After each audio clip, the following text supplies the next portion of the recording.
Welcome to a dose of deeper contemplation. We have cultivated this self-healing practice as we navigate the many aspects of modern life with the desire to be a better human. As a psychic medium, these conversations are channeled, so let's take a walk together and talk it out.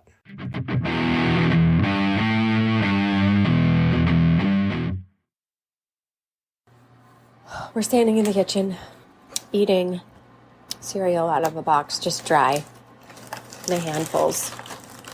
Well, not so much handfuls, more like, a few at a time. Having quite the conversation with ourselves. How we are blocking our own path. And the conversation simply started with receiving a message through an oracle deck.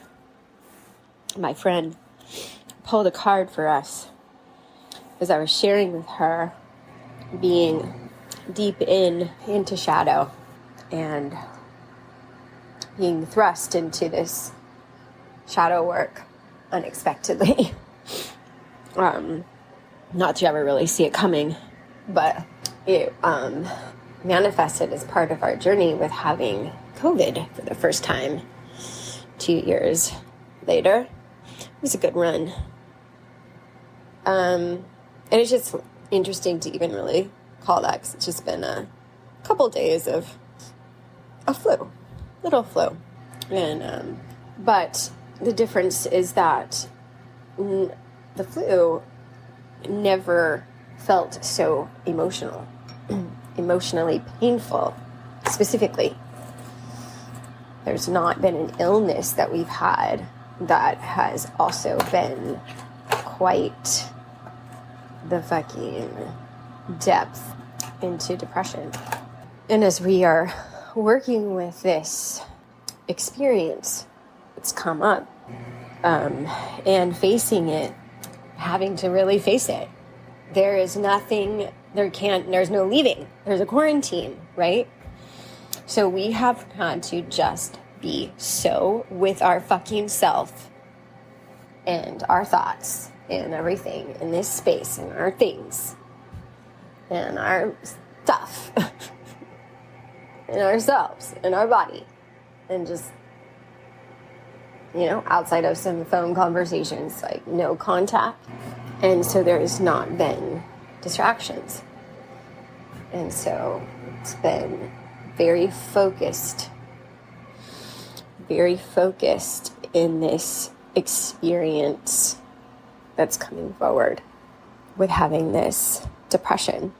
And so as we are using our tools that we've learned with the years and years and years of therapy and meditating and guides and teachers and energy work and magic and wisdom, and this guided us to the conversation with the cereal box in the kitchen. Because how we experience this depression is such lack of care or motivation, like really nothing. It just feels like nothing matters. Like nothing matters. Certain aspects of our life that we've felt so connected to, so passionate, so in the path, there's no motivation, because the motivation has been lost, feels like. And to feel the depths of that, it's a misunderstanding, but it's definitely still there to show us something, to show us the depths of our emotion, our emotional body, and how that is impacted by thoughts, and that thoughts are seemingly uncontrollable at times. And that feels like what this has been a huge part of. The fearful thoughts, the negative outcome thoughts, the going over and over and over in our minds, things that had happened in the past that were causing us distress and then futurizing things that haven't even happened yet, but giving them stressful outcomes, causing ourselves to distress. And all this distress of self has led us to feel self-destructive.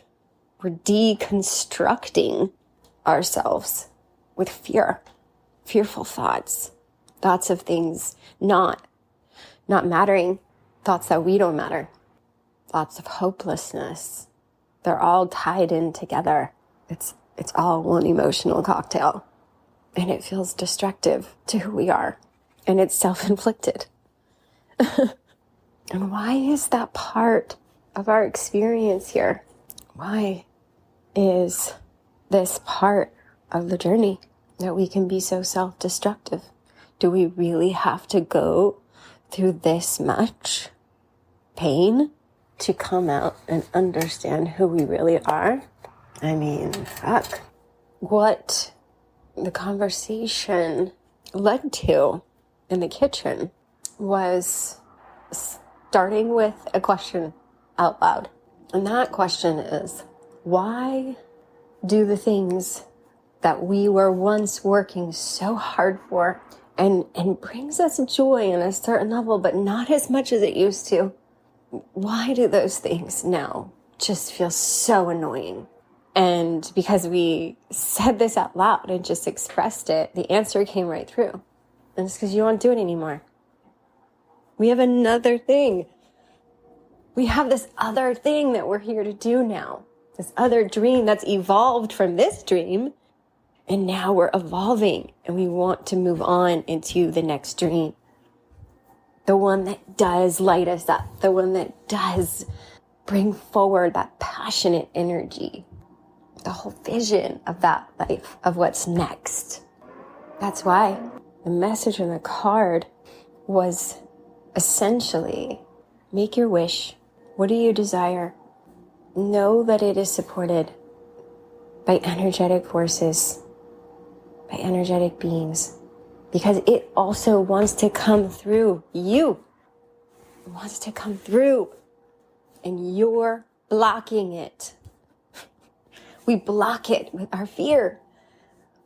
We sit there with our hand in the cereal box and we stare out in the living room, visioning how amazing it would be. And it'd be like, yes, yes. And then there is that fucking voice that says, no, but we can't because we're scared. But what about this? And what about that? And what about, and there we go. We blocked it. We blocked the energy. We can't cast out the energy and then block it. It's got to be real belief. And when are we going to really believe in ourselves? When are we going to really, really believe with everything, with every day that we wake up, we are going to fucking believe in ourselves. We're going to believe what we know is true. It's a different quantum. It's not just about pursuing our dreams. It's about stepping into another realm. And it exists. It exists where magic exists. Where all energy exists. And it's there. And we know it. And we feel it. And we see it. And we move it. And we cast it. The vision has been coming for so long. If you're ready, then do it. No more fucking around. Believe. Wake up. Believe. Get dressed. Do our ritual. Believe. Believe. Sit in meditation and tap in and believe. And let the magic flow from there. There's so much trust. And that's okay. Because we have been trusting more and more and we can keep going. Believe that everything is orchestrated and designed. Everything that has been presented, all of the opportunities, all of the connections, all of the folks, all of you, all of us has been put in place. And it's a walk of faith to stay on the path and see how all of those things fall into place. We can truly say we're very grateful for this pep talk. with ourselves. We can say we're very grateful for this deep dive into the cereal box in the kitchen, for this voyage into the shadow work, into this deep depression, for our awareness and the work that's been done and the education that's been learned about emotions, and to accept the pain and not reject the pain, but sit with it, the emotional pain, and allow it to show and reveal. And this is all something we cultivate for ourselves.